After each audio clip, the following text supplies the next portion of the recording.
Even if dreams can show us the future, this dream did not make sense. Must I never pass a lorry on a clear road? Can a dream show us the future, and give us the opportunity of changing it? It is hard to believe. If we can see the future in a dream, then surely the future already exists.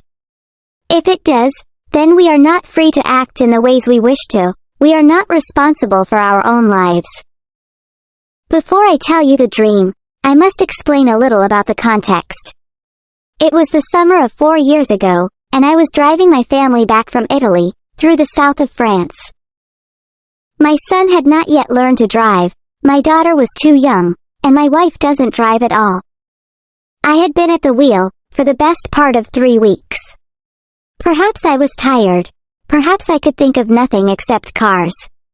We spent the night of the dream in a town called Toire-l'Hermitage. Now I'll tell you the dream. I was sitting in a big, powerful, cream-colored car, and I was driving at high speed through the country. I was coming to a bend in the road, and in front of me, there was a very large lorry. My foot reached out towards the brake, but it could not find it. I looked down. There was no brake.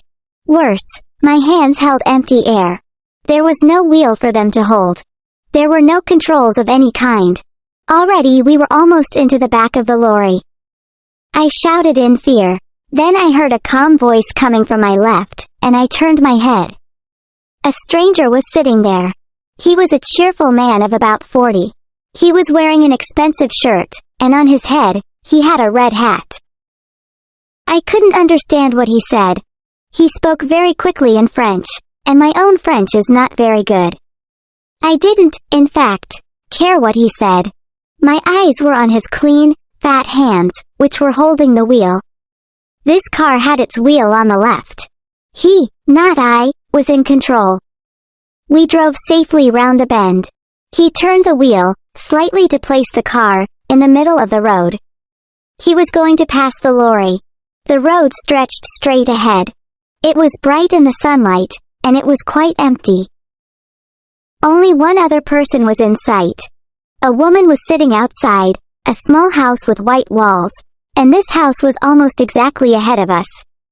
She was sitting by a table putting some flowers in pots. She wanted to sell us some, and waved them at us. This sight, for some reason, filled me with a terrible fear. The flowers made me think of death, and our final resting place. At this moment, we were level with the lorry, and ready to pass it. But then the lorry began to turn away, from the side of the road, towards our car.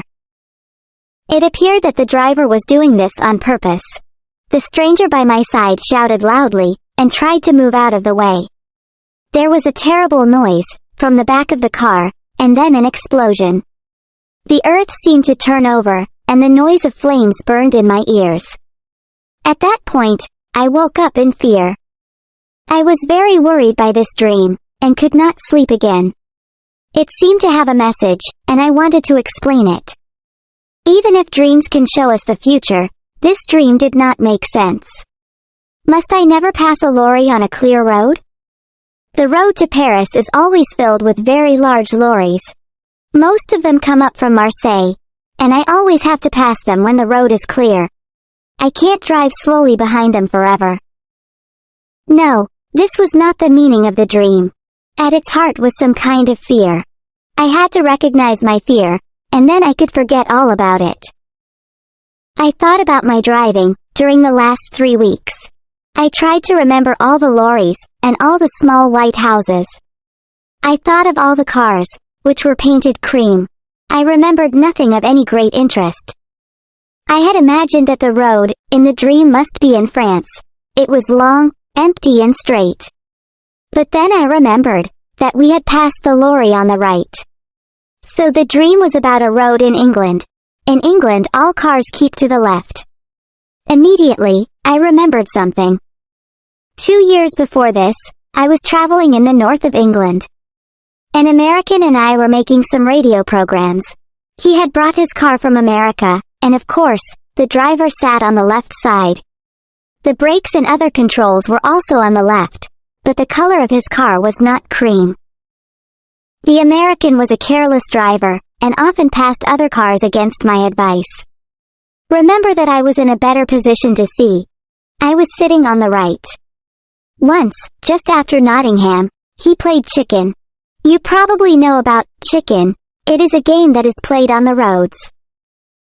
It is becoming more and more popular in America, because long journeys are often very dull. You just move your car into the middle of the road, and stay there. When another car appears, it comes towards you in the middle of the road. The driver who turns away is the chicken. Quite often, neither driver turns away. I expressed my displeasure at this game, in language that the American could not fail to understand. We did not play it again, but it had probably left its mark on my mind. So then, when I was asleep, I experienced it all again in a dream. I also remembered something else, while I was having breakfast. When we played chicken, it was an uncommonly windy day. We stopped at Chesterfield, and the American bought a hat. It was a black hat, not a red one, but in dreams, details are not always exact.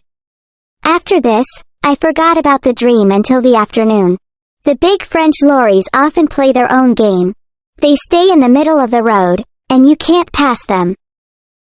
You have to stay behind them. Sometimes you have to follow them, for endless kilometers, although the roads are almost completely empty. This afternoon we were following a large vehicle, which was making terrible noises. When I blew my horn, the driver moved to the side of the road, but it was the wrong side. He was driving along on the left, instead of keeping to the right. There was enough space on the right for me to pass him. But to do that would be wrong. So I just followed him for a few kilometers, and I told myself not to pass him. I considered the situation from every point of view. I could certainly turn my car more quickly than he could turn his lorry. It was a very big, heavy lorry. Could I, perhaps, pass him quickly on the right, before he could do anything? If he turned to the right, though, he could easily kill us all. He probably wanted a bit of fun, but he might want an accident. If he killed us, nobody would say it was his fault. The law would be on his side. The road ahead was quite empty, and went on for many kilometers. I drove more slowly until some distance separated us. Then I increased my speed as much as I could. I drove towards that empty space beside the lorry. My car was moving at about 110 kilometers an hour. The front of my car was almost level with the back of the lorry. Then I saw something that knocked the breath out of my body. On the grass beside the road, a woman was sitting outside a small white house with a table of flowers. For the first time in my life, I changed my mind while I was preparing to pass another vehicle. My foot went down hard on the brake. The car rocked from side to side. From behind me, I heard the sound of a horn. Another car was following us at a high speed. I knew its color before I saw it. It was cream.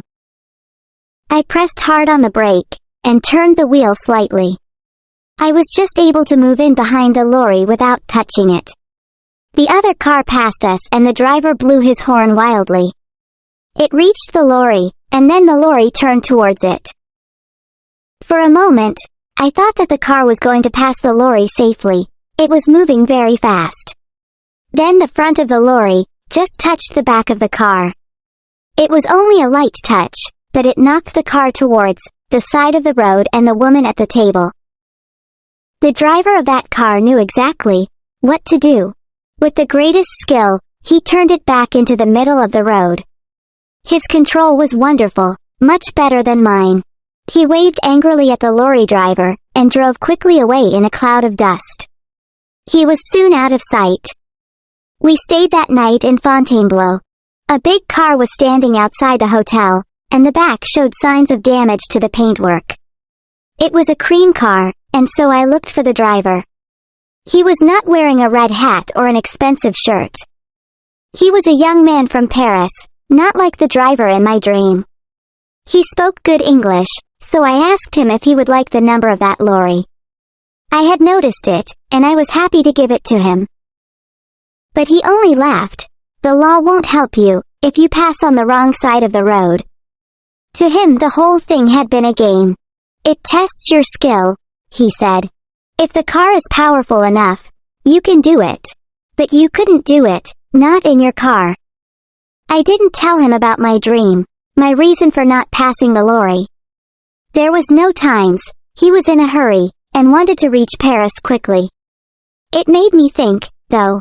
I don't really believe in dreams, of course, but something saved us all from a terrible death.